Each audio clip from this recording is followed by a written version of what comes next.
నేనేదైతే నీటి భద్రత గురించి మాట్లాడాను, నాగరిక ప్రపంచం మొత్తం ఎక్కడైతే బాగా అభివృద్ధి అయిందంటే ఎక్కడ నీళ్లుంటే అక్కడే అయింది.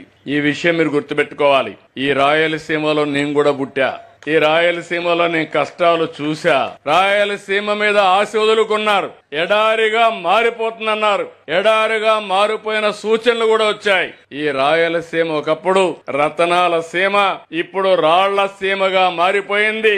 మొట్టమొదటిసారిగా మన ఆశలు చిగురించే విధంగా చేసిన వ్యక్తి నందమూరి తారక రామారావు గారు.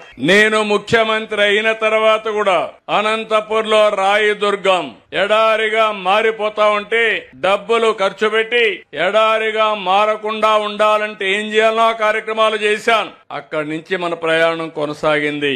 దేశంలో ఇప్పుడు కూడా రెండు జిల్లాలు తక్కువ వర్షపాతం పడే జిల్లాలు, అది అనంతపురం, జైస్వాల్. ఈ 2 జిల్లాలు ఉన్నాయి. ఈ రోజు అంద్రి నీవా తీసుకొచ్చాం, నగిరి గాలేరు తీసుకొచ్చాం, తెలుగు గంగ తీసుకొచ్చాం, కేసీ కెనాల్ ని అనుసంధానం చేశాం, హెచ్ఎల్సీ అన్ని తీసుకున్నాం.